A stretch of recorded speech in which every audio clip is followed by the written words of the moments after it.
First that we are mentioning, वो हम लोग कह सकते हैं कि एम फेज में कौन सी घटनाएं होंगी। लास्ट क्लास में हमने मेंशन किया था कि एम फेज में दो पार्ट्स हैं, एक पार्ट का नाम साइटोकाइनेसिस है और दूसरे पार्ट का नाम कैरियोकाइनेसिस। तो कैरियोकाइनेसिस और साइटोकाइनेसिस को जब पढ़ते हैं तो कैरियोकाइनेसिस का मतलब होता है न्यूक्लियस का डिवीजन और साइटोकाइनेसिस का मतलब होता है डिवीजन ऑफ साइटोप्लाज्म। तो जब हम कैरियोकाइनेसिस और साइटोकाइनेसिस की बात करेंगे तो नॉर्मली ये माना जाता है कि कैरियोकाइनेसिस के बाद साइटोकाइनेसिस आ जाएगा। नॉर्मली, हमेशा है ऐसा जरूरी नहीं है। In any how am phase के बारे में जो बात होती है वो ये है कि एम फेज में एम का मतलब मैच्योर्ड है, यानी cell is prepare to divide. तब इस एम फेज में हम लोगों ने नाम लिख दिए प्रोफेज, मेटाफेज, एनाफेज और टीलोफेज। वो एक अलग बात है कि एम फेज में सेल अगर माइटोसिस करे या फिर मियोसिस करे, ऐसे अलग अलग फॉर्म्स हो सकते हैं। जो माइटोसिस करेगा ऐसे सेल को माइटोसाइट और जो मियोसिस करेगा उसको मियोसाइट कहेंगे। अब माइटोसिस और मियोसिस में क्या भेद है वो बात की बात, हमें कुछ चीजें जो इन जनरल चल रही हैं उनके बारे में जान लेना चाहिए। दैट एम फेज में सेल डिवीजन करने के लिए आ गया।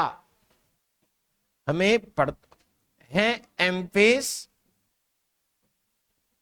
जिसमें हम लोग पढ़ने वाले हैं आज की क्लास में जितना हो पाए mitosis.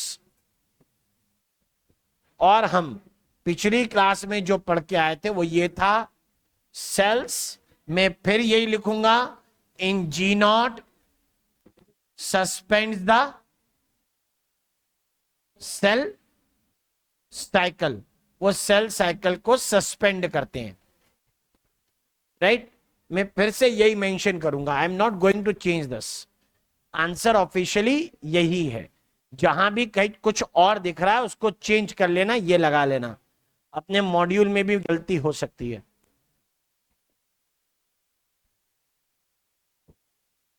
Here is M phase. M phase में एम का मतलब मैंने आपको बोला भी, एम से मतलब यहां पे मैच्योर्ड है, represent the actual cell division. Actual cell division का ही नाम एम फेज है, जिससे हम लोगों ने कहा है it is the most dramatic phase of cell cycle. ये सेल साइकिल का सबसे ड्रामेटिक फेज है।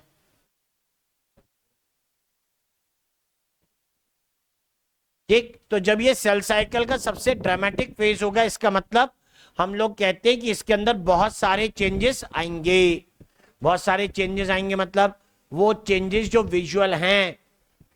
इससे पहले G1 G2 जब पढ़ा था, मॉलिक्यूल के सिंथेसिस हो रहे थे, that we are not able to see. हम केवल मान रहे थे मॉलिक्यूलर वेट के चेंज होने पर कि मॉलिक्यूल्स बन रहे हैं, बाकी और कोई हमारे पास जस्टिफिकेशन था नहीं। तो अब बात आती है कि सारी चीजें विजिबल हैं, क्रोमोसोम एक से दूसरी तरफ जाते हुए दिखाई दे रहे हैं। ये विजिबिलिटी के कारण ही हमने इसे मोस्ट ड्रामेटिक फेज कहा है। The changes all of them are visible, सारे चेंजेस विजिबल हैं, पहले ऐसा नहीं था। ठीक, तो हम कहते हैं कि सारे चेंजेस विजिबल है, तो उसी बेसिस पर जो चेंज होंगे यानी क्रोमोसोम के बेसिस पर हमने नाम रखा है प्रोफेज, मेटाफेज, एनाफेज और टीलोफेज।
जैसे दिखाई देता है, और ज्यादा ऊपर नहीं होना पड़ता ऐसे टीवी देखने के लिए। वो पढ़िए, जिराफ की गर्दन लंबी क्यों हो गई थी, बस समझ रही हो तुम।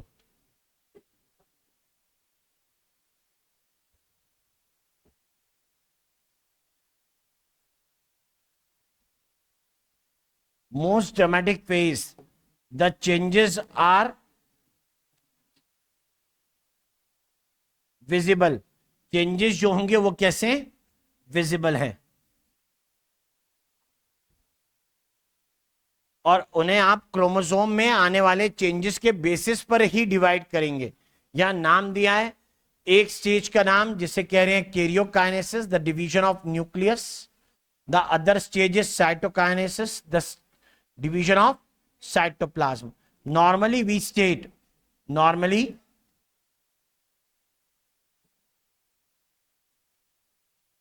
cytokinesis follows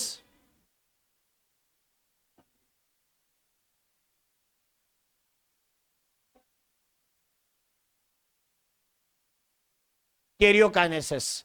कि साइटोकाइनेसिस के बाद कैरियोकाइनेसिस के बाद साइटोकाइनेसिस होगा, ऐसा ये मेंशन किया। Normally cytokinesis follow karyokinesis, normally बोला है। It is not for always, ये हमेशा की चीज नहीं है।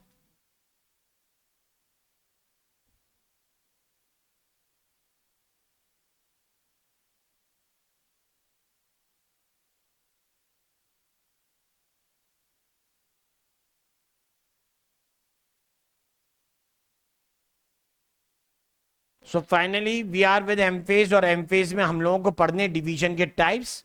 डिवीजन के टाइप्स होते हैं एक माइटोसिस और दूसरा मियोसिस, तीसरा होता है ए माइटोसिस। माइटोसिस की डिस्कवरी बड़ी लेट की है, मियोसिस की उससे भी बाद है। सेल 1655 में डिस्कवर हो जाता है, और फिर 1839 1838 के लिए सेल थ्योरी आती है, जो ये नहीं बता पाते कि सेल आए कहां से, सेल कहां से आते, ये बताने वाला रुडोल्फ विर्चो कह रहा है कि सेल क्या करते हैं, डिवाइड। लेकिन डिवाइड कैसे होता है, 1855 से 1898 तक पहुंच जाते, तब पता लगता है कि सेल तो डिवाइड होने के लिए अलग अलग मेथड चूज कर सकता है, उनमें से एक का नाम है माइटोसिस। मतलब another 40 years from the modification of cell theory. Virchow के बाद और 40 साल, तब जाके पता लगा, 40 से भी ज्यादा साल, तब जाके पता लगा कि सेल का डिवीजन कैसे होगा।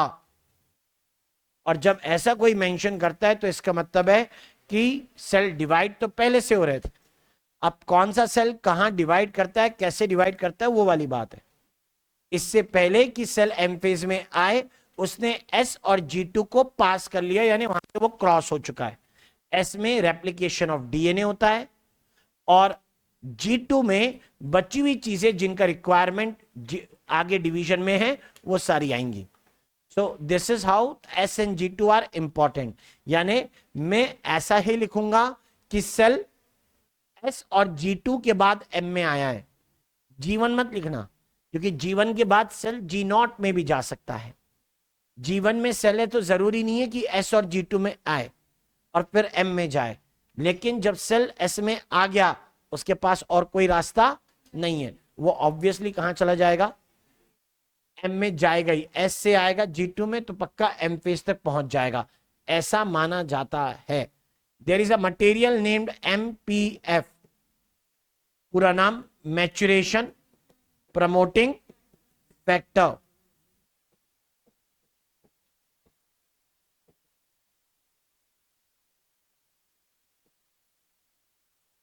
फॉर ट्रांजिशन ऑफ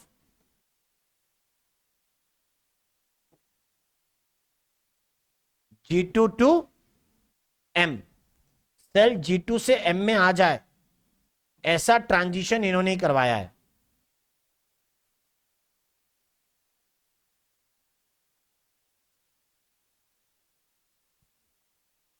अब बात आती है कि एम फेज की घटनाएं कैसे होंगी। क्लियर कि एम फेज की घटनाओं में क्या होगा, तो मैंने कह दिया डिवीजन के अलग अलग टाइप होने वाले हैं। एक का नाम है माइटोसिस, एक का मियोसिस। ए माइटोसिस हम नहीं पढ़ते। नाम लिखूंगा लेकिन कहीं पे डिस्क्राइब नहीं होगा।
Done.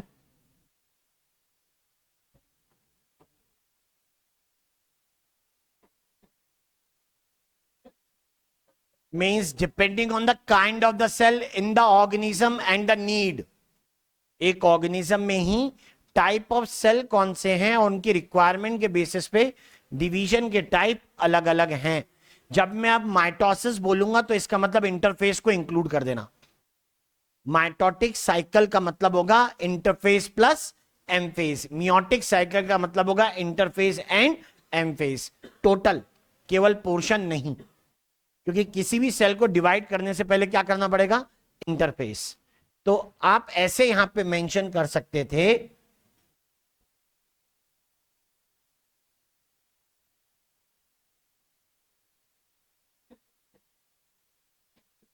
Based on kind of cells in the organism and need।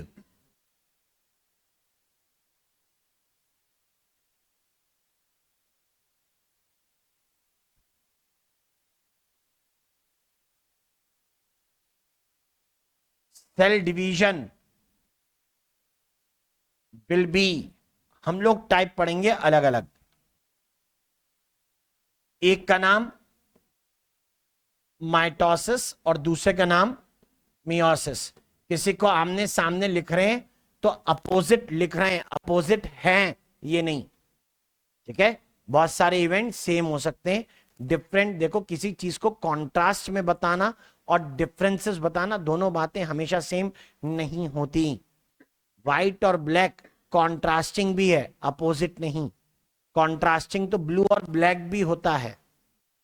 Okay, so be clear about this. मैं जब ऐसे सामने लिख रहा हूं तो इसका मतलब ये नहीं है कि ये अपोजिट हैं।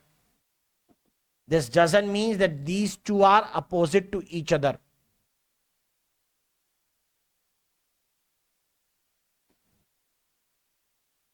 अपोजिट पहले, बाद, ऊपर, नीचे, दाएं, बाएं, इन्हें बोला जाता है। ठीक है, क्लियर बात? तो यहां पे समझे, माइटोसिस और मियोसिस के लिए, तो जब माइटोसिस और मियोसिस कहता हूं तो यहां पे कहता हूं DNA replicates once, cell divides once. इधर DNA replicates once, cell divides twice। लो, कहां से अपोजिट हुआ? ऊपर की लाइन तो सेम हो गई ना दोनों के लिए। डीएनए एक बार कॉपी बनाता है, यहां भी डीएनए एक ही बार कॉपी बनाता है। सो this is how they will be different, ऐसे ही अलग अलग हो जाएंगे। हाँ, कॉन्ट्रास्ट है कि यहां पे सेल एक बार डिवाइड किया और उधर दो बार, उसके नतीजे भी बदलेंगे, हमें उससे मतलब नहीं है। हम तो टाइप ऑफ डिविजन्स बता रहे हैं कि माइटोसिस हो सकता है और मियोसिस हो सकता है। मीनिंग समझिए, माइटोस का मतलब होता है हेड, मियोस का मतलब होता है टू रिड्यूस। तो mitosis means a division where the threads are formed. अब ये थ्रेड क्या है? इस thread means chromosome, nuclear material chromosome में पैक हुआ। मियोसिस में भी होगा, लेकिन ज्यादा सिग्निफिकेंट ये है कि वो क्रोमोसोम के नंबर को आधा कर देगा, इसलिए नाम उसके बेसिस पे मियोसिस, रिडक्शन, डिवीजन रखा गया है।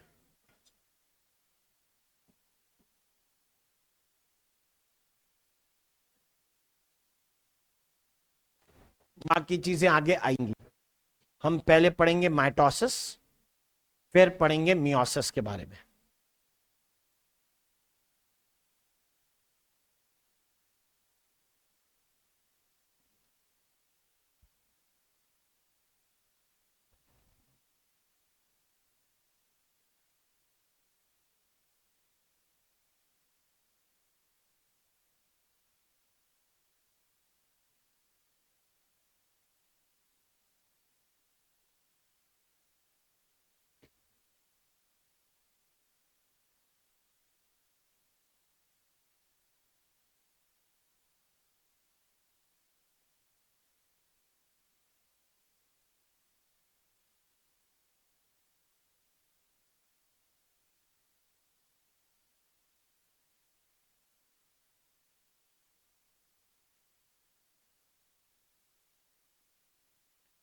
First division that we are going to study will be mitosis.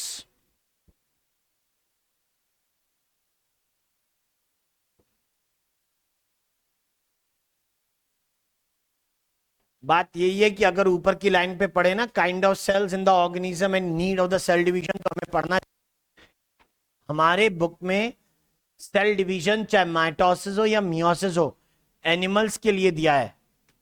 Plant के लिए तो एग्जाम्पल में है बस, जो भी दिया है वो एनिमल के लिए, उसको मैं प्रूफ कर दूंगा जब डायग्राम बनेंगे, तो वो बात की बात। अभी बात ये है कि एनिमल सेल में माइटोसिस कहां होता है, मेन मुद्दा ये है। हम जैसे मल्टी सेलुलर ऑर्गेनिज्म, जिसे एनिमल कहा जा रहा है, के अंदर दो टाइप के सेल होते हैं। एक टाइप के सेल को कहते हैं सोमैटिक सेल और दूसरे को कहते हैं जर्म सेल। जो गोनैड्स में गैमीट बनाते हैं उन्हें जर्म सेल्स कहेंगे। बाकी बॉडी फंक्शन जैसे स्किन के सेल्स हो गए या दूसरे कोई सेल्स हो गए, इन्हें हम लोग कहेंगे somatic cells.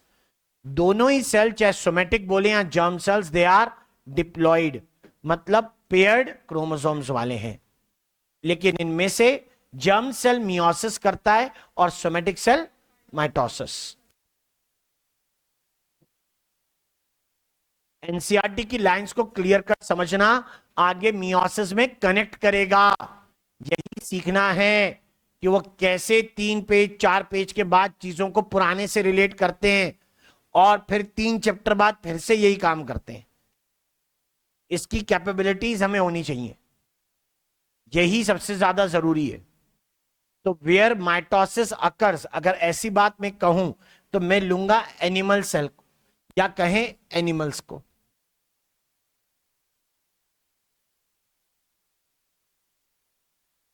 Body cells will B two kinds, दो तरीके के बॉडी सेल्स हुए।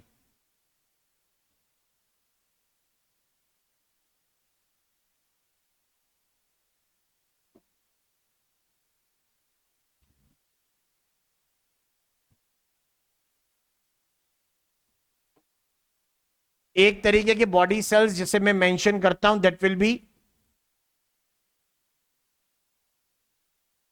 Somatic cell.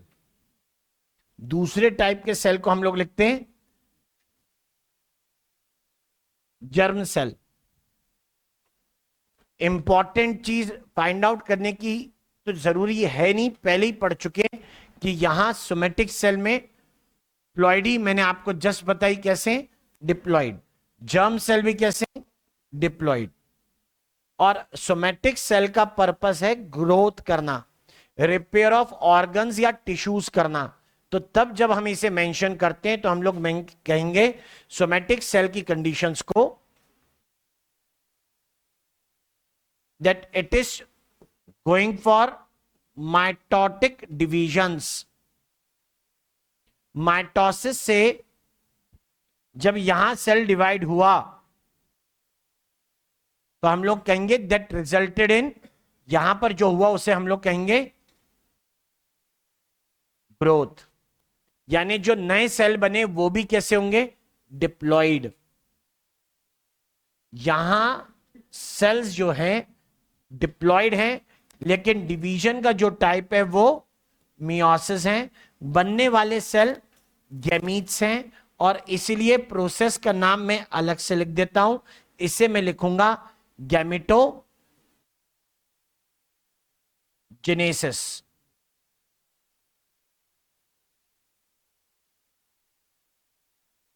So it's very common to say कि that एनिमल सेल्स के अंदर माइटोसिस कहां पर होता है, तो आंसर है एनिमल्स में माइटोसिस डिप्लॉइड सोमेटिक सेल में होता है।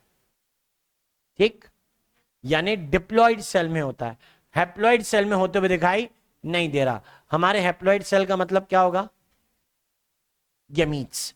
These cells will be stated as haploid.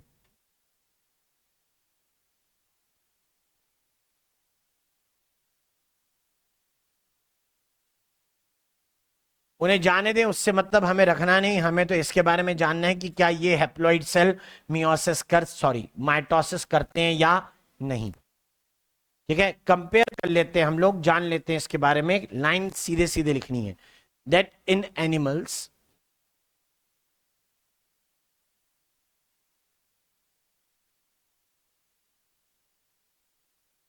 Mitosis occur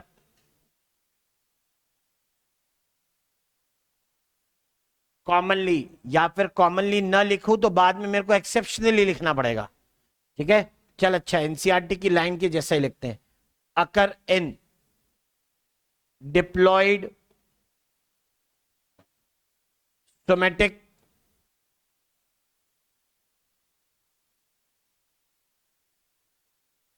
cell.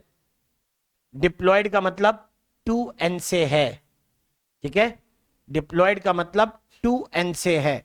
Diploid germ cell में माइटोसिस नहीं है, इसके हिसाब से डिप्लॉइड जर्म सेल माइटोसिस नहीं करते। डिप्लॉइड जर्म सेल क्या करते हैं, मियोसिस। एनसीईआरटी जब मियोसिस की पढ़ोगे ना तो वहां पे ये लाइन लिखी हुई आएगी।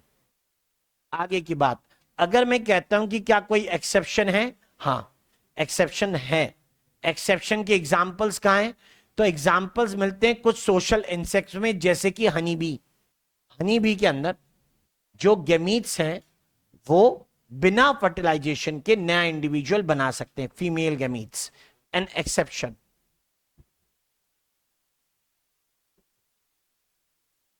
एज एन एक्सेप्शन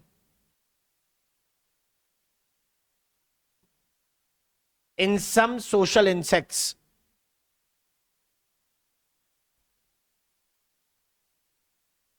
जैसे नाम है हनी बी। क्लियर, जैसे नाम हमने मेंशन भी करें हनी बी, और जब हनी बी नाम मेंशन करें तो बी हाइव के अंदर रहने वाले मेंबर होते हैं 3। उन 3 मेंबर्स के नाम जो बी हाइव में रहते हैं, क्वीन, वर्कर, ड्रोन। वर्कर और क्वीन दोनों डिप्लॉयड और फीमेल हैं। वर्कर अंडर डेवलप्ड है, वो एग ले नहीं कर सकती, होती डिप्लॉयड है। क्वीन का एक ही काम है, वो है एग ले करना। ड्रोन का एक ही काम है, वो है एग को फर्टिलाइज करना। क्वीन के पीछे पीछे घूमते रहना और इंतजार करना कि एग आए तो फर्टिलाइज करें। जितनों को फर्टिलाइज कर पाएगा जाइगोट बनेगा। अगर ये एग सेल फर्टिलाइज ना हुए तो they will develop into drones. ये ऐसे लिखते हैं। एज एन एक्सेप्शन, जहां पे हैप्लॉइड सेल में भी क्या होता है, माइटोसिस।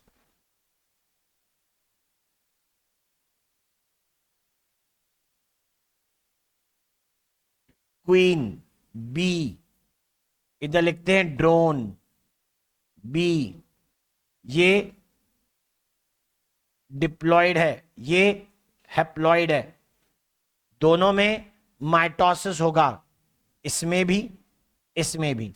प्रोसेस का नाम कहलाएगा गैमेटोजेनेसिस। बस बात यह है, सॉरी, दोनों में गैमेटोजेनेसिस होगा, लेकिन दोनों में तरीका ऑफ गैमेटोजेनेसिस अलग। क्वीन बी में मियोसिस से गैमीट्स बनेंगे, यहां मियोसिस से गैमीट्स बने यानी egg cells, eggs eggs, meiosis करा था। जबकि यहां पर हुआ माइटोसिस, यहां बने स्पर्म सेल्स। ये स्पर्म सेल इन एग को फर्टिलाइज कर दें तो यहां बन गया जाइगोट। प्लॉइडी कितनी होगी, 2n। बात उससे रिलेटेड नहीं है, बात इनसे रिलेटेड है, जो कैसे, n। ये हैप्लॉइड है, ये हैप्लॉइड है, ये भी हैप्लॉइड है। जाइगोट तो 2n बन गया, नई चीज सीख ली। Zygote is always 2n। Reason, zygote diploid होता है, असर्शन है, रीजन बताओ। Zygote is formed by fusion of gametes, और गैमीट्स हमेशा कैसे आए, हैप्लॉइड। हाँ, बात किसके ऊपर है, मैंने कहा ना, बात इसके ऊपर है। यहां ये जो एग्स हैं, ये वाले, जिनको स्पर्म सेल से मिलना हुआ ही नहीं, जो फर्टिलाइज नहीं हुए, वो डेवलप हो जाएंगे पार्थेनोजेनेटिकली, हैप्लॉइड पार्थेनोजेनेसिस, और उसी से क्या बना लेंगे, ड्रोन। लो, तो ड्रोन्स वही हैं जो अनफर्टिलाइज्ड एग से बने। यहां पर मेल पेरेंट फीमेल पेरेंट दोनों हैं, जाइगोट से जो भी बनेगा वो सब के सब क्या होंगे, फीमेल भी होंगे, या तो क्वीन या फिर वर्कर। डिप्लॉयड होंगे कि एग से जहां पर पेरेंट में से सिर्फ फीमेल गैमीट है,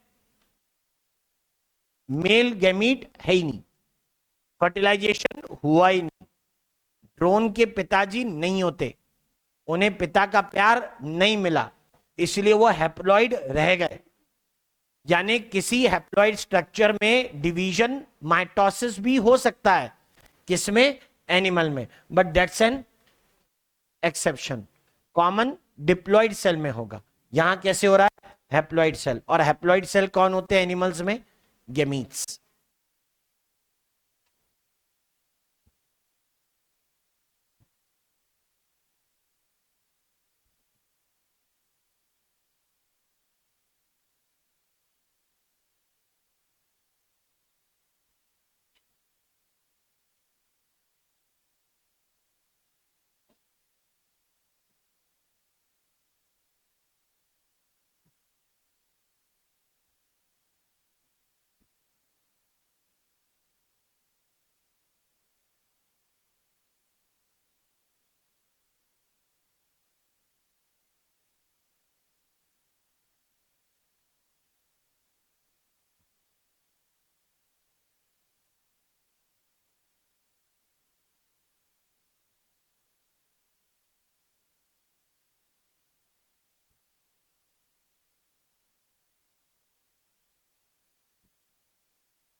नहीं हो पा रहा।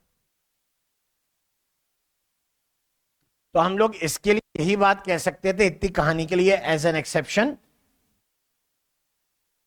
आप इतना कह सकते हो कि कभी कभी हैप्लॉइड सेल भी क्या कर लिया करते हैं, myiasis, sorry, mitosis. Drones don't have father. यहां एक्स की बात, haploid cells undergoing, haploid cells gametes undergoing mitosis.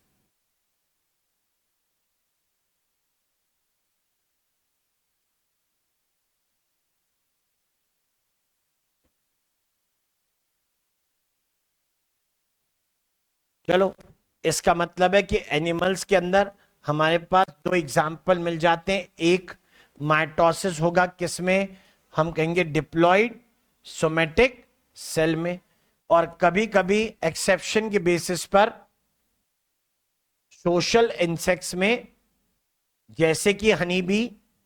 Even haploid cell can also undergo mitosis.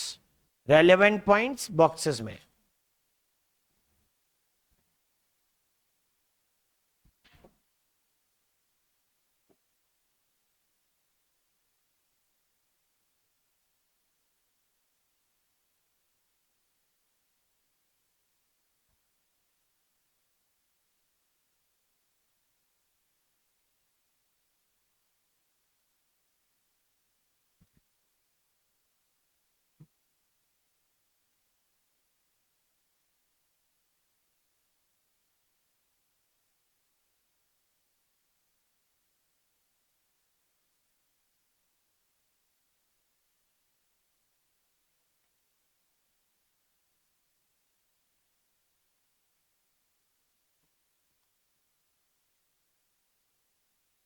The next example is for plant. जरा प्लांट के लिए एग्जाम्पल करते हैं कि कौन से केसेस में प्लांट में माइटोसिस होता है, हैप्लॉइड सेल में या डिप्लॉइड सेल में। तो जब प्लांट के लिए एग्जाम्पल पढ़ते हैं तो वहां पे हैप्लॉइड सेल के नाम होते हैं गैमेटोफिटिक सेल्स। हैप्लॉइड बॉडी को गैमेटोफाइटिक कहते हैं और डिप्लॉइड बॉडी को कहते हैं स्पोरोफाइटिक। फॉर्चुनेटली प्लांट में स्पोरोफाइटिक यानी डिप्लॉइड और गैमेटोफाइटिक हैप्लॉइड दोनों ही माइटोसिस करते हैं। ये सारा गुणा भाग जो स्पेशल था वो सिर्फ किसके लिए, एनिमल के लिए, प्लांट के लिए नहीं।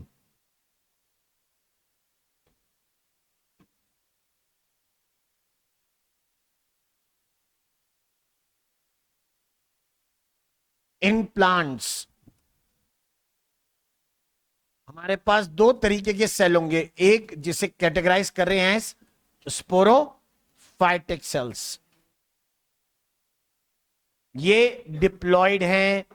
The other one are gametophytic cells. अगले जो है वो गैमेटोफाइटिक है।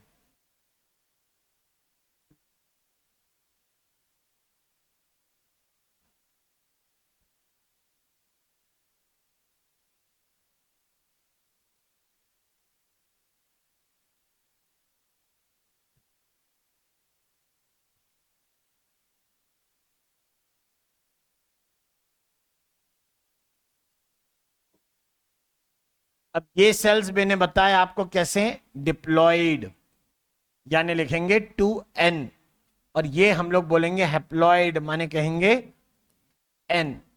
नॉर्मली अगर कोई पूछे कि स्पोरोफिटिक के एग्जाम्पल क्या हो सकते हैं तो आप लोग लिख सकते हो रूट, स्टेम, लीफ, एंथर या फिर ओव्यूल। ये सारे स्ट्रक्चर कैसे होंगे, स्पोरोफिटिक यानी डिप्लॉइड। गैमेटोफिटिक के एग्जाम्पल प्लांट में क्या क्या हो सकते हैं, तो गैमेटोफिटिक के एग्जाम्पल होते हैं पोलन ग्रेन। पोलन ग्रेन में जनरेटिव, वेजिटेटिव, एम्ब्रियोसैक, एम्ब्रियोसैक में एंटीपोडल, सिनर्जिड, एग सेल, ये सब कैसे निकलेंगे, हैप्लॉइड। अब इनमें से कोई ये कहे कि कौन से सेल में कैसे डिवीजन हो सकते हैं, तो स्पोरोफिटिक सेल में अंडरगो, यहां प्लांट के अंदर स्पोरोफिटिक सेल में माइटोसिस से नंबर ऑफ सेल्स बढ़ेंगे यानी ग्रोथ हो सकती है। जबकि हैप्लॉइड सेल अगर माइटोसिस करते तो they might be bearing gametes, वो गेमीट बना रहे होंगे। माइटोटिक डिवीजन, यहां पर बन रहे होंगे गेमीट्स, प्लॉइडी लिख देंगे एन, यहां हो रही होगी ग्रोथ। तो जब गैमीट बन रहे हैं तो प्रोसेस का नाम लिखोगे गैमेटोजेनेसिस।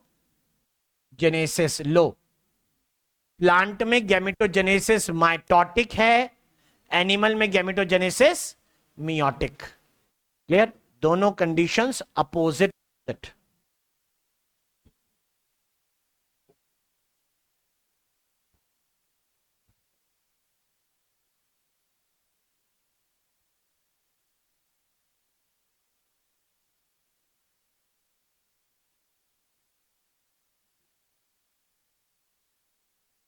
तो यानी प्लांट में ऐसा कोई भेद नहीं है हैप्लॉइड डिप्लॉइड का, एनिमल में है।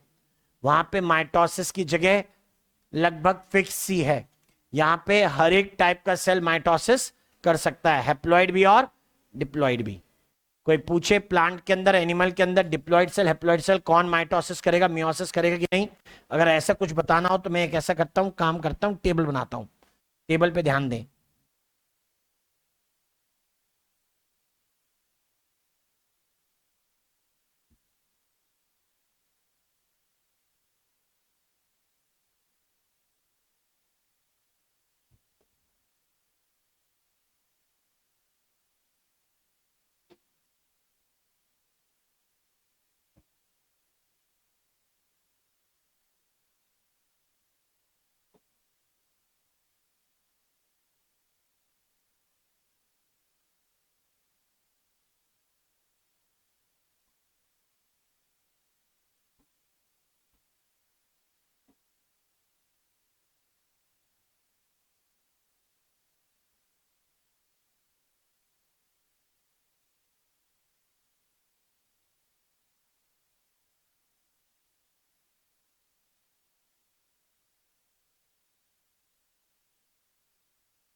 क्या प्लांट सेल में हैप्लॉइड सेल माइटोसिस कर सकता है? देखा क्या?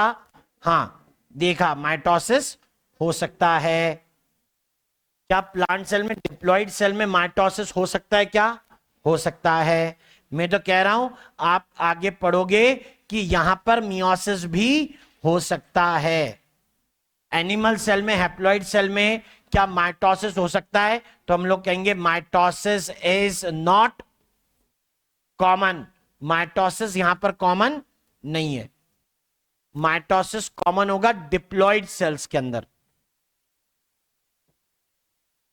क्या वो मियोसिस कर सकते हैं? आंसर है यस, वो मियोसिस भी कर सकते हैं।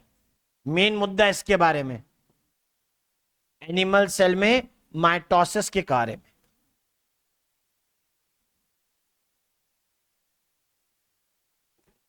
ये हो गई अकरेंस की बात। हम पढ़ेंगे एनिमल सेल में एग्जांपल, जो mitosis growth of the organism कर सकता है।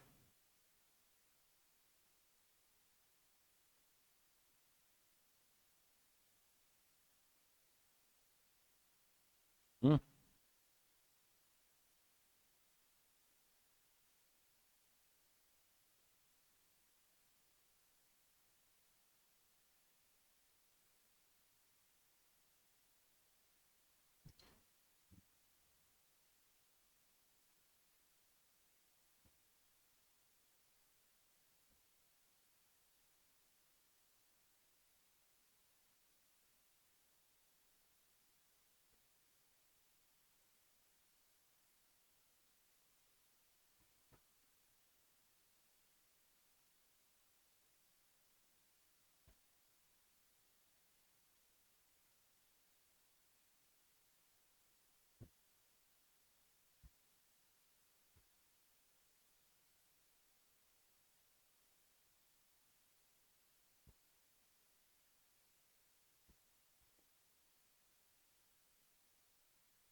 So we state mitosis as equational division.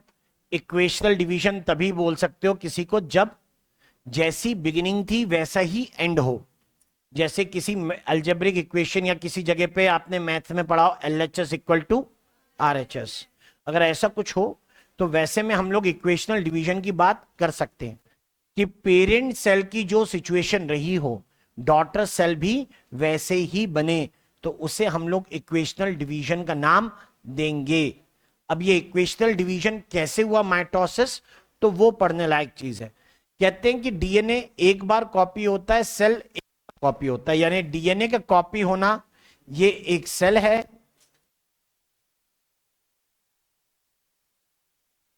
जो जीवन में रहा होगा, जीवन से सेल गया एस में, सेल का साइज काफी ज्यादा बड़ा हो चुका था उस समय, जब वो SG2 में आया तो ये G2 के एंड की कंडीशन है। और उसके बाद हम लोग कहते हैं कि ये गया आगे डिवीजन में, यानी ड्यूरिंग माइटोसिस। माइटोसिस के अंदर इसने जो भी किया हो, हमें एक बात समझ में आ रही है कि एट द एंड, माइटोसिस के एंड में हमारे पास बिल्कुल वैसे ही दो सेल बन रहे हैं जैसे कि हमने शुरू में लिए थे। तो इट मींस ये है एक सेल,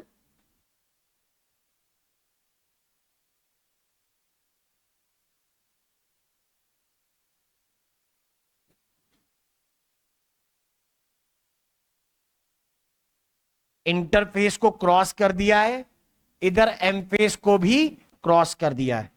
तो ये देख लो भाई, ये इसका न्यूक्लियस, यहां भी वही साइज, इधर भी सेम साइज, बस बात यह है कि यहां साइटोप्लाज्म कैसा हो जाएगा, डेंस। ये साइटोप्लाज्म डेंस है, डेंस साइटोप्लाज्म, प्रोमिनेंट न्यूक्लियस, और वापस सेम न्यूक्लियस का कंटेंट। तो जब हमने इंटरफेस पढ़ा था, ठीक है, जब पढ़ा था हमने इंटरफेस, तो उस समय हम लोग कह रहे थे कि अगर ये कोई पेरेंट सेल होता, अगर ये पेरेंट सेल है, तो इसको लिख रहे हैं 2n क्रोमोसोम्स, तो डीएनए कितना बोला था, 2C। ये सेल है कहां पर, सेल इन G2, ये G2 में है। Cell in G2 will have the same number of chromosome but double the amount of DNA. DNA का अमाउंट बदल गया, वो देखो, बदल जाने दो, हमें मतलब है लास्ट में क्या आ रहा है, हमें उससे मतलब होगा।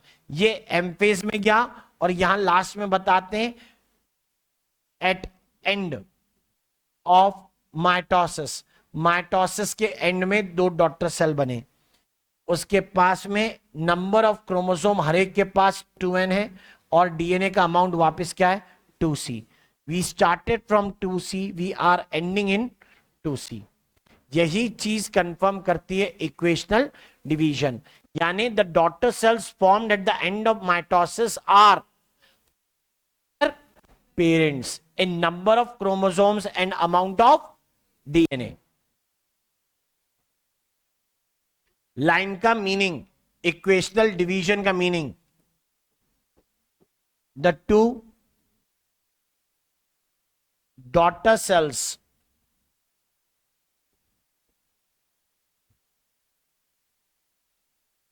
formed at the end of mitosis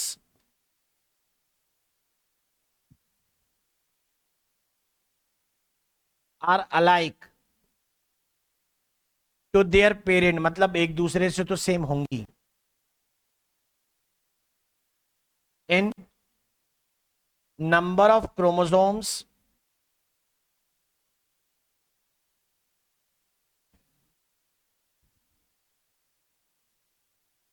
and amount of DNA. इसी को इक्वेशनल डिवीजन कहा गया है।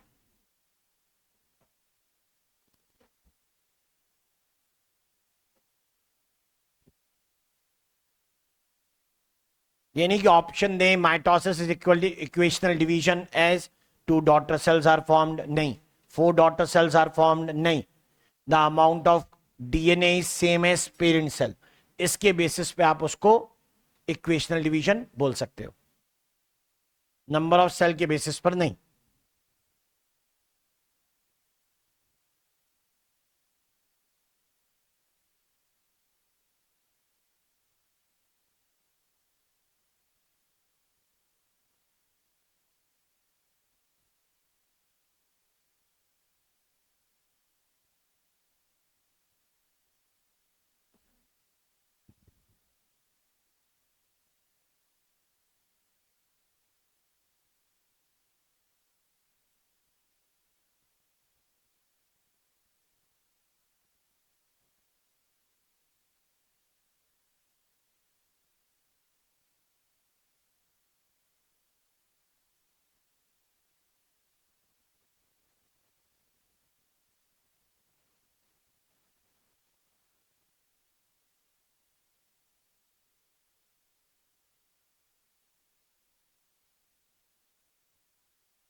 अभी क्लास में हूं, ठीक है।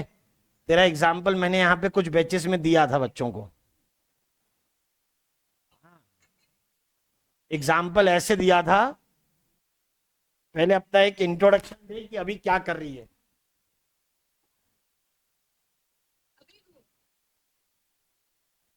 अभी कौन से कॉलेज में है? अभी सर एम्स दिल्ली में हुआ है, सर्जरी कर रही हूँ रेजिडेंट। एम्स में पीजी में कौन सी स्पेशलिटी है? General surgery. General surgery. तुझे नीट पीजी एक बार में मिल गया कि दो बार में मिला? 3 बार में मिला सर। और अच्छा पीजी पीजी पीजी तो सर इंटर्नशिप के साथ होगी। हाँ, पीजी पूछा है, यूजी नहीं पूछा। पीजी कितनी बार में मिला? सॉरी सर पीजी तो फर्स्ट इंटर्नशिप के साथ ही एक बार में मिल गया। और यूजी के लिए क्या लग गया था अपने को? 3 साल लग गया था सर।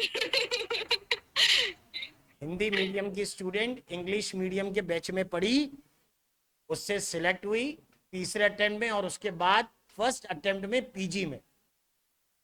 तो it's a lot more difficult thing for many students, लेकिन it is all about the effort that you pay. आप जितना मेहनत करोगे ये उस, समझ रहे हो?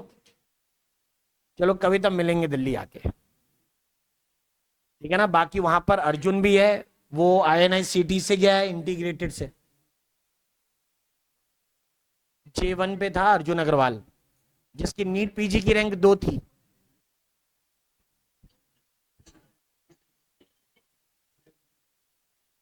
हाँ, हिमानी आजकल कहां पर है?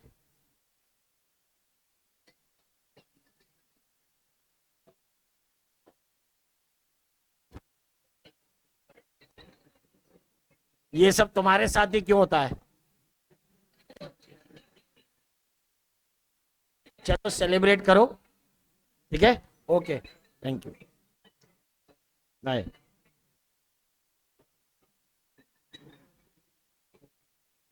भैया लगाते हैं बाद में।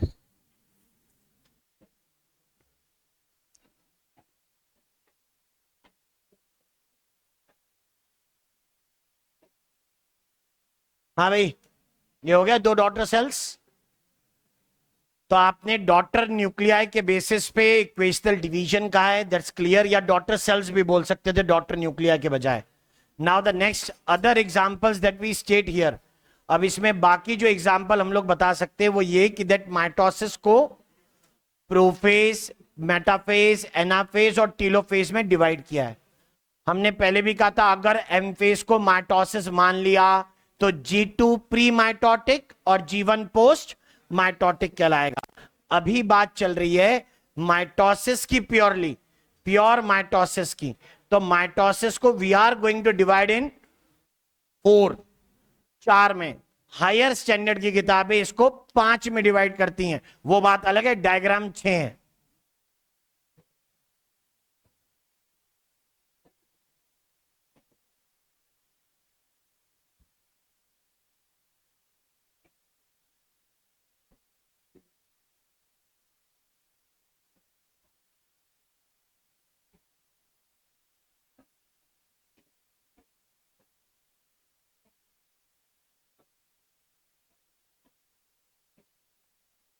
सो आप ऐसा कहते हैं, मैं सीक्वेंस बोल रहा हूं, सीक्वेंस के बेस पे अपने आप एक क्वेश्चन बनेगा, पॉइंट बन जाएगा आगे की स्टेटमेंट का। तो इट इज डिवाइडेड इनटू कितने पार्ट्स में डिवाइड हुआ वो बताते हैं। एक बताएंगे प्रोफेज, दूसरे का नाम मेटाफेज, तीसरा है एनाफेज, और चौथा, सॉरी, तीसरा एनाफेज और चौथा है टीलोफेज। कुछ चीजें यहीं पर मेंशन कर दूंगा ताकि आगे के लिए वो और ज्यादा पक्की हो जाए। हालांकि सालों हो गए वैसे क्वेश्चन पूछे हुए। लॉन्गेस्ट इवेंट का नाम प्रोफेज है, लॉन्गेस्ट ऑफ ऑल वो प्रोफेज हुआ, शॉर्टेस्ट ऑफ ऑल वो एनाफेज है। अब अगर सेल अभी बाहर निकल के आया है, कहां से, इंटरफेस से, अगर सेल इंटरफेस से बाहर निकल के आया है तो इसका मतलब है कि वो सबसे पहले किस में आएगा, प्रोफेज में। और जब वो सबसे पहले प्रोफेज में आएगा तो इसका मतलब है कि एस और G2 के बाद क्या है, अब एम नहीं बोलना, अब क्या बोलना, प्रोफेज, या prophase follows S comma G2। Clear? Prophase का मतलब प्रिपरेशन हो सकता है, सेल आगे की स्टेजेस के लिए प्रिपेयर कर रहा है, क्रोमेटिन पहले ही कंडेंस होना चालू हो चुका था, प्रोफेज में और ज्यादा कंडेंस होगा, मेटाफेज में सबसे ज्यादा। एक छोटी स्टेज का नाम एनाफेज है, कोई सा भी सेल हो, एनाफेज सबसे छोटा ही होगा।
डन।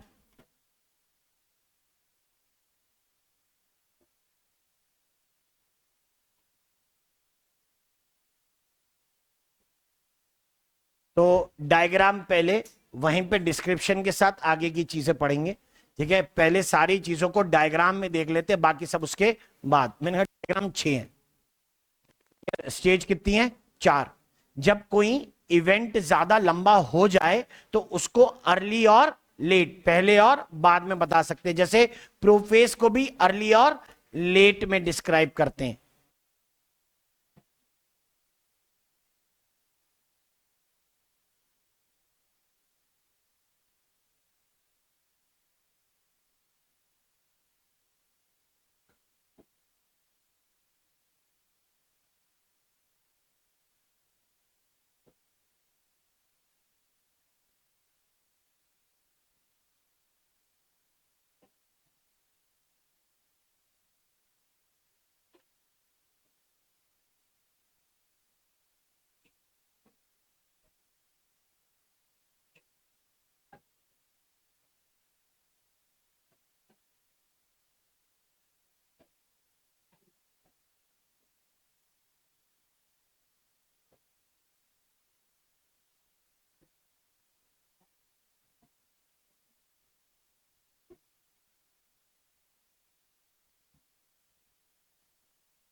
पूरे 6 डायग्राम।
न्यूक्लियर मेम्ब्रेन है, न्यूक्लियर मेम्ब्रेन जा रही है, न्यूक्लियर मेम्ब्रेन चली गई है।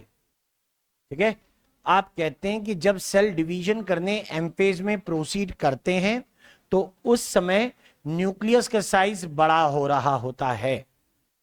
क्रोमोसोम फैलेंगे इंडिविजुअलिटी आने के बाद। क्रोमेटिन उलझा हुआ है, क्रोमोसोम नहीं। क्रोमोसोम की इंडिविजुअलिटी मेंशन की जाती है separately. So what I have observed at the time of prophase, हम लोगों ने यह ऑब्जर्व किया कि एक क्रोमोसोम पे दो क्रोमेटिड का एम्बियंस है। यहां पर वो ज्यादा शॉर्ट या ज्यादा छोटा दिखने लग गया, डायमीटर बढ़ गया है।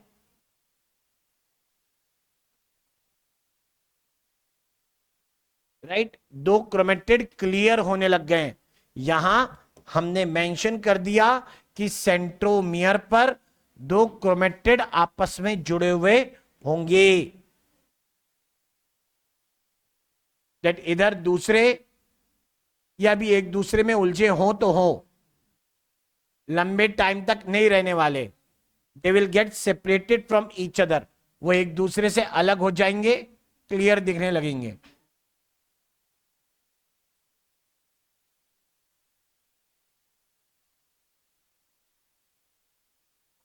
दैट्स इट, ऐसा कुछ।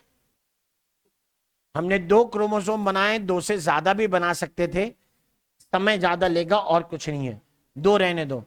माइटोसिस तो उसमें भी हो सकता है जिसमें केवल एक क्रोमोसोम हो, दो तो बहुत बड़ा नंबर हो गया। यहां इवेंट देखो, हम ऑब्जर्व करते हैं कि अगर ये एनिमल सेल है, if this is an animal cell, तो तब इसके पास में सेंट्रोजोम होंगे। ये रहे सेंट्रोजोम एक और ये रहा सेंट्रोजोम दो, या कह सकते हो चार सेंट्रियोले दो दो करके अपोजिट पोल पे जाने की तैयारी है। ये लगभग यहां पहुंच गया, ये यहां है, यहां पहुंचकर इनसे निकल रहे हैं स्पिंडल फाइबर्स। इनसे ये जो फाइबर्स निकल रहे हैं ये सूरज के किरणों टाइप्स। सूरज मतलब ये सेंट्रोसोम खुद, ये उसकी किरणें, तो सूरज यानी एस्टर और उससे निकलती किरणें एस्ट्रल रेज। ये एस्ट्रल रेज वाली बात हो गई। Early prophase, late prophase. Prophase का खत्म होना मतलब मेटाफेज का चालू हो जाना। मेटाफेज के चालू होने पर हमने ऑब्जर्व किया है कि दैट वहां आपको क्लियर कट सेंट्रोजोम देखने में आ रहे हैं, जिन्होंने पोल्स पे जाके एस्टर बना लिए हैं।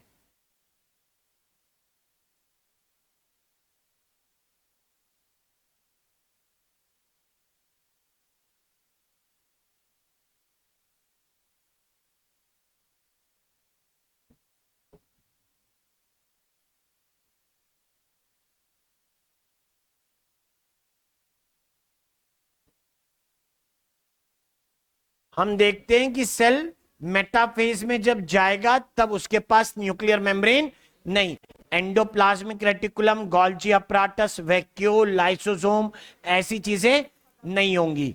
तब यहां पर हम ऑब्जर्व करते हैं कि ये स्पिंडल अपराटस तो निकले हुए हैं, इधर ऑब्जर्व कर रहे हैं कि क्रोमोसोम जो अब ज्यादा थिकर और डेंस हो गए हैं, ये इस तरीके से।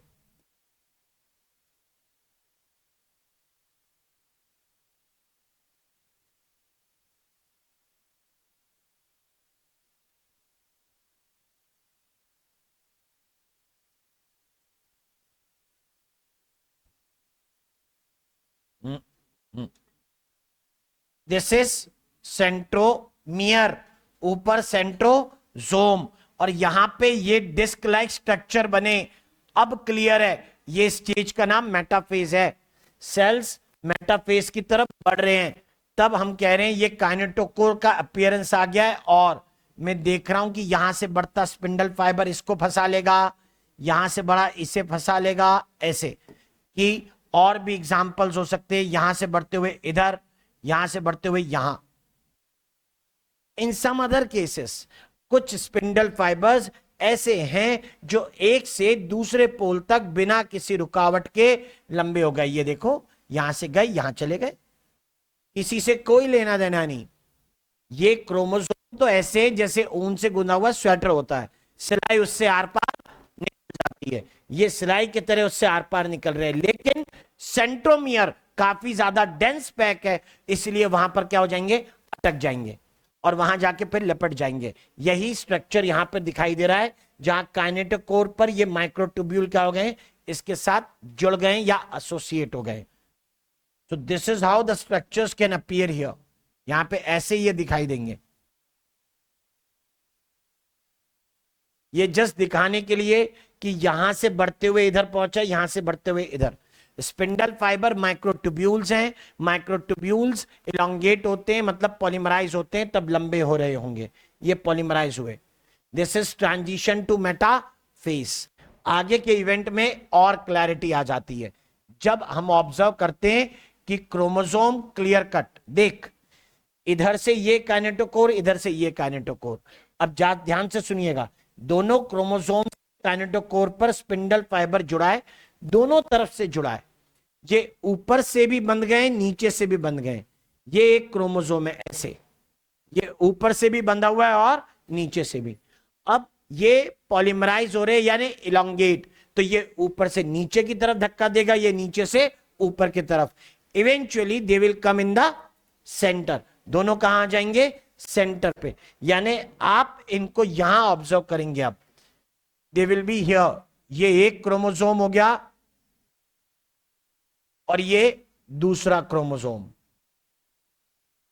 ये दोनों सेंटर पर पहुंच गए। मैंने बोला ना क्यों, क्योंकि दोनों तरफ से एक बराबर दबाव झेल रहे थे, इधर साइड से भी और इधर साइड से भी। ये स्पिंडल फाइबर बनाए जो काइनेटोकोर पर जुड़े होंगे। दो spindle fibre which are attached on kinetochore, I am making those only, सारे नहीं बना रहा हूं। ऐसे भी स्पिंडल फाइबर है जो एक पोल से दूसरे पोल तक जा रहे होंगे बिना क्रोमोसोम को छेड़े, बिना क्रोमोसोम को टच किए। ये देखिए बीच में आके इकट्ठे हो गए। फॉर्चुनेटली ये पूरे स्पिंडल अपैरेटस का सेंटर है, इसको बोलोगे इक्वेटर। ये जगह हो जाएगी मेटाफेजिक प्लेट। ये टू मेटाफेज है, ये ट्रांजिशन टू मेटाफेज था, आप अर्ली बोल लो, अर्ली मेटाफेज। और ये क्या हो गया, लेट। परफेक्ट स्टेज है, सारे क्रोमोसोम एक ही जगह इकट्ठे हैं। इकट्ठे होने को कहते हैं कांग्रेशन, ठीक है। Congression is characteristic event of metaphase.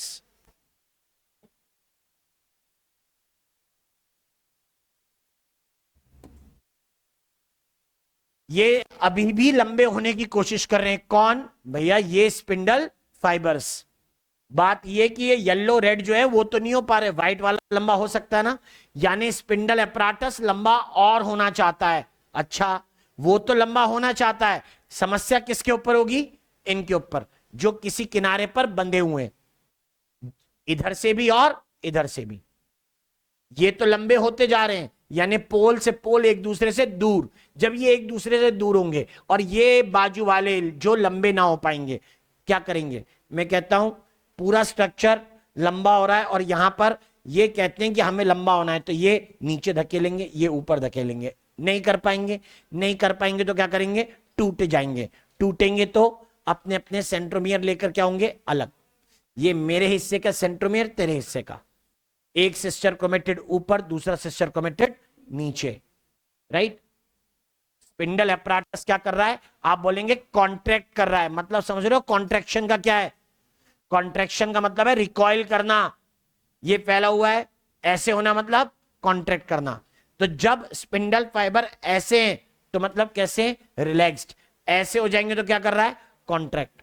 तो स्पिंडल फाइबर कॉन्ट्रैक्ट होने लगे, कौन से, पर्टिकुलरली वो जो किससे जुड़े हुए, क्रोमोसोम के काइनेटोकोर से।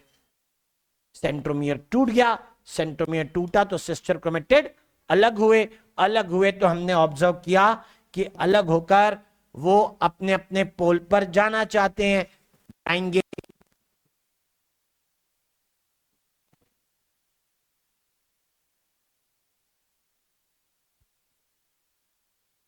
ये सेंट्रोमियर के हिस्से, देख सेंट्रोमियर कौन सी तरफ आ गया, पोल की साइड। और नीचे की तरफ कौन हो गए बाकी? Arms. Arms are downwards, arms नीचे की तरफ है।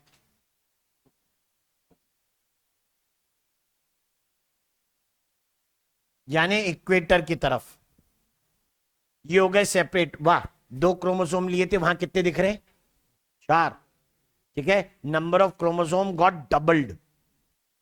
कॉपी नहीं हुए, कॉपी तो बहुत पहले हो गया था। कब? इंटरफेस में। यहां तो वो अब क्या हो गए? अलग अलग, अपना अपना हिस्सा बताने के लिए।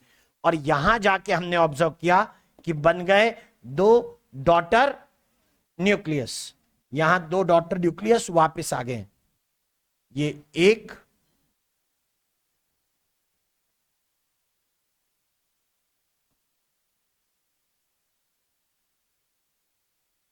और ये दूसरा। मान ले सेल ने डिसाइड किया था कि उसे क्या करना है? साइटोकाइनेसिस। तो ऐसा उसने कब करना शुरू कर दिया? एनाफेज में ही। और टीलोफेज के टाइम तो उसमें बीच में एक नैरो रिंग बन गई थी, यानी साइटोप्लाज्म अंदर की तरफ बढ़ने लगा था। ये कौन सा सेल है? Animal cell. एनिमल सेल में साइटोकाइनेसिस भी होने लगा है। और यहां पर कितने मुझे यहां पर कितने डॉटर न्यूक्लियाई मिल रहे हैं? बोले 1 2।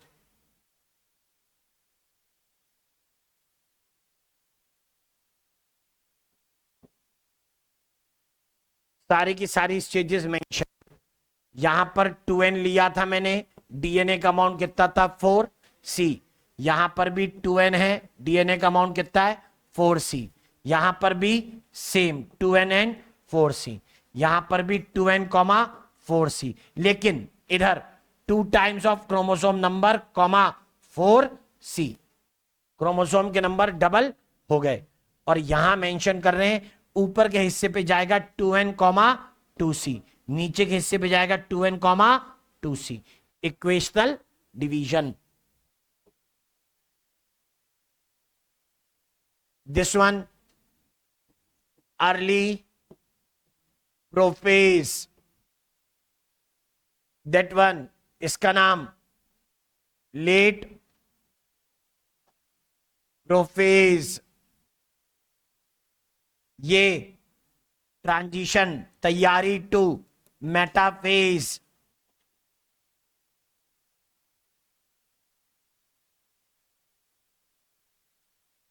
This one pure metaphase.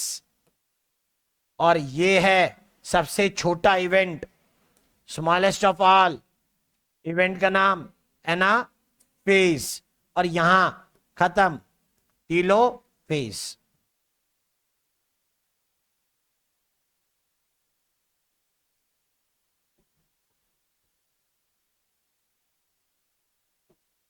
एक, दो, तीन, चार।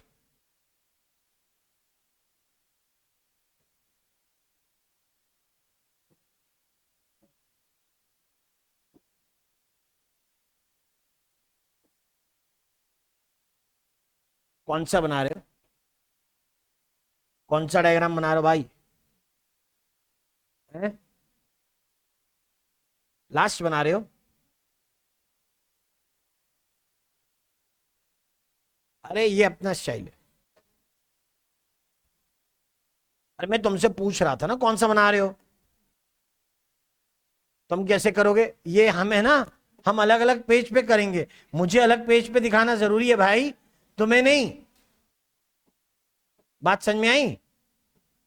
तुम एक ही पेज पे सारे बना सकते हो, मैं ये नहीं कर सकता ना। तो लो, ये सारे के सारे एक पेज पे हैं, तुम पहले ये कर लो, मैं वो बाद में कर लूंगा।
डन।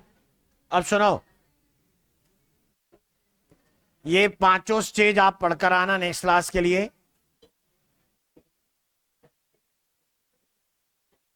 तो उनको फिर से हम लोग एक्सप्लेन करके सारी स्टेजेस को नेक्स्ट में पढ़ेंगे। That will B mitosis for us.